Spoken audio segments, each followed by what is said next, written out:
Sex can be a major source of joy for gay and bi men, but it can also be a significant source of anxiety and shame. Let's unpack some of what's going on here and what we can do about it.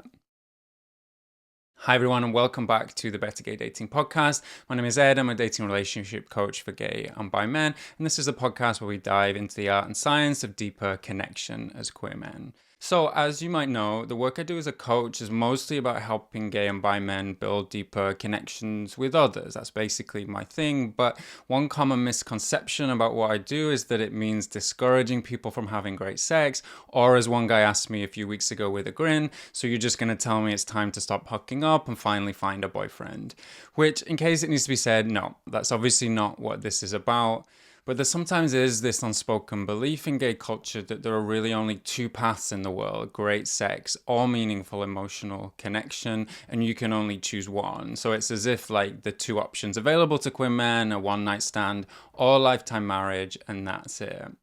When in fact, there are many different and potentially fulfilling relationship styles. There are fulfilling romantic connections that won't or can't last forever for some reason. There are ongoing sexual relationships that also involve some care and connection. They're not just one-off transactional hookups. And let's not forget, there are obviously meaningful platonic friendships among gay or queer men. But the key here is that we all have needs when it comes to sex, and we all have needs when it comes to connection and community. And the happiest queer men are usually finding ways to get their sexual needs met and their need for deeper connection. So this is not about either or, it's about and. All that said, one common challenge with this is that as gay men, we exist in a culture where we often focus on getting our sexual needs met first or above everything else. And what's more, we have plenty of well-established channels to do that online and off. But as a culture, we rarely prioritize or even speak about our emotional needs in the same way, in part because, let's face it, getting those needs met can feel more complicated. And that's why a lot of the work I do as a coach focuses on that: how to build connections that feel meaningful, safe, and fulfilling, not just sexually enticing. But again, it's not either or. We can have both. We can think about how our desires for sexual and emotional fulfillment can interact and even enhance each other. We can have sex expecting to be treated like a whole with a W, not just a whole without. Because sure, we're all wired slightly differently when it comes to love and connection. Some of us do want a high degree of emotional intimacy in our relationships. Some are less bothered by that. Some people are more sexually driven than others, and our sexual needs do shift throughout our lives. So part of this is about identifying what your needs are and how much they are or aren't being met for you. But at the same time, it's also about being aware of the ways that the cultural messaging we often get as gay and bi men might be pushing us to live out of alignment with our true or deeper needs. Because yeah, as gay men, it's pretty easy to internalize that our lives should revolve around sex before anything else, or that our value as gay men mostly comes from how much sex we're having and who we're having it with. Or just that wanting to feel emotionally and sexually fulfilled as a gay or bi man means you live in an alternative reality. And with all of that going on, it's no wonder that many of us learn to ignore or even suppress how important emotional connection actually is to us.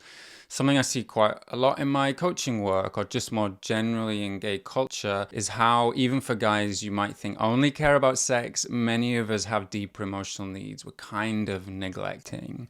Because yeah, there are more than a few gay men in this community who look like they have it all when it comes to sex. They're desired, they're having a lot of sex, and they're in a place where they're having it without shame or regret.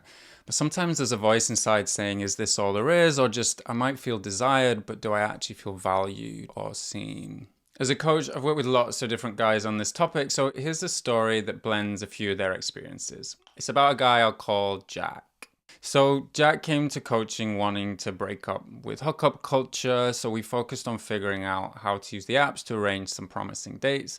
But what Jack realized after a couple of those dates was that he didn't actually want to be in a long-term relationship. He liked being single, he was just fed up with being ushered into guys' bedrooms, doing the fun and sexy thing together, but then feeling a bit discarded once they'd finished. Once he gave himself permission to want a bit more care or just recognition in how he had sex with other guys, the occasional "how are you" or just a glass of water at some point, he enjoyed those connections a lot more. Basically, Jack had given himself permission to want those things and then started filtering for partners he found physically attractive and had some level of warmth or softness, even if he didn't want a longer term relationship with those guys. It was a small shift, but it made a big difference in how sex felt to him. Because here's what's at the core of this. Sure, evolution did make us horny sacks of meat who need to get off once in a while to feel happy, but it also wired us for connection, care, and community, and we feel better when we honor those needs too. We're social animals who are hardwired for connection.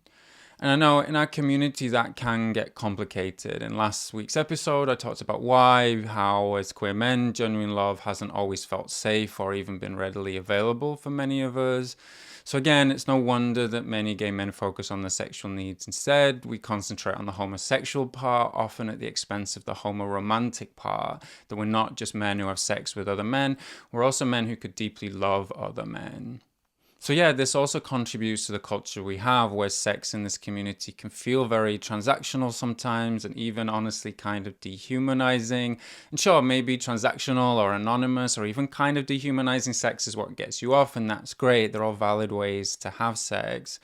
But if we're mostly in sexual encounters where we're seen only as a body and never as a person, we usually feel that. If we're mostly in situations where we have to hide or compartmentalize major parts of ourselves to be sexually desirable, that usually doesn't feel that great.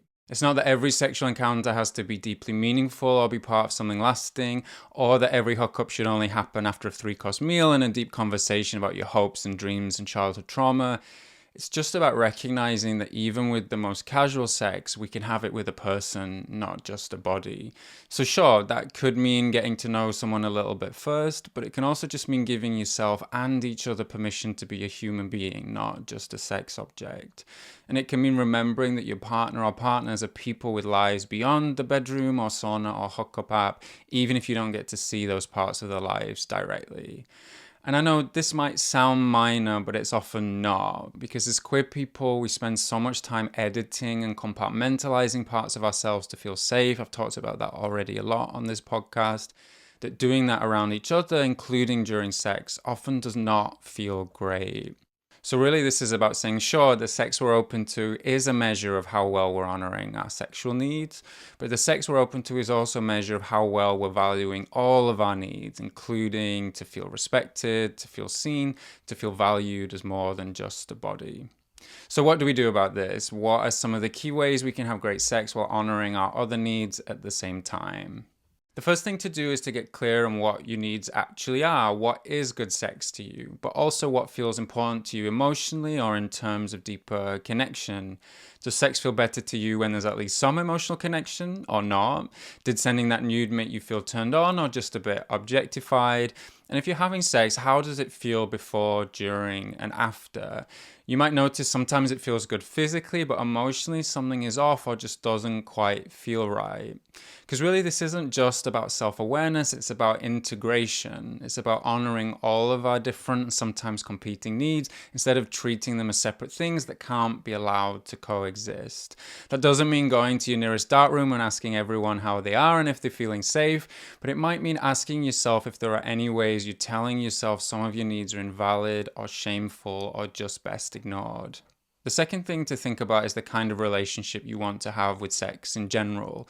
Not with a specific partner or partners, but with the kinds of sex you're open to. One of the great things about being queer is that we're often at the forefront of expanding or really reclaiming what great sex can be.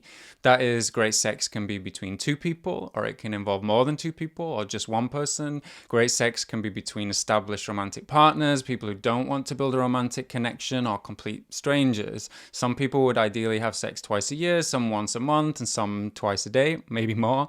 Because sure, it can feel like both straight culture and gay culture are giving us different messages about what sex should be.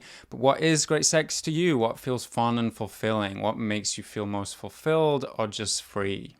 Then the third thing to think about is to keep being aware of all of this as time goes on.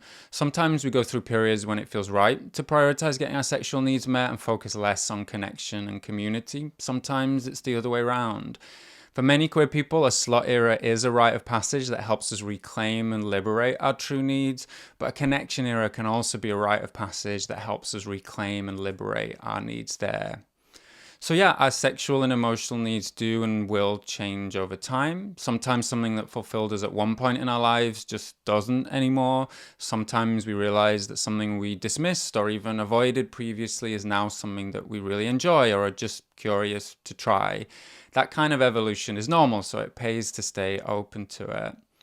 And finally, I just want to say that yes, in this community or just in this world, balancing these needs often is imperfect. You might prefer to have sex with some emotional connection, but also be open to having it without sometimes.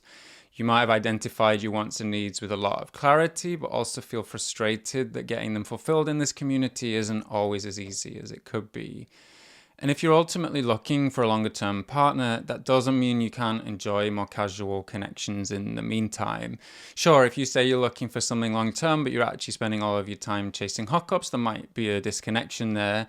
But if you meet someone you know isn't a good fit long term, that doesn't mean enjoying something casual with them will stop you building something longer term when you meet the right person for that. But by identifying what your needs are and giving them the weight and seriousness they deserve, you give yourself the best shot at getting them fulfilled in the way that you deserve. Because yeah, as queer people, there's so much power in honoring our sexuality without fear or shame. But having great sex isn't just about reaching peak sluttiness. It's about paying attention to all of our needs when it comes to having sex and doing our best to get them met. So there are some things to think about, and if you want to do some reflection on your own life right now, what really makes sex feel good to you physically and emotionally? Or just what would a more integrated sex life look like for you? If anything in this episode especially resonated with you, I'd love to know what in the YouTube comments. And as always, if you want support unpacking what your ideal relationship with sex could be or could look like, or just how to integrate all of your various needs better, you can find out more about working with me one-to-one at bettergaydating.com. Thanks for listening, and I'll catch you next time.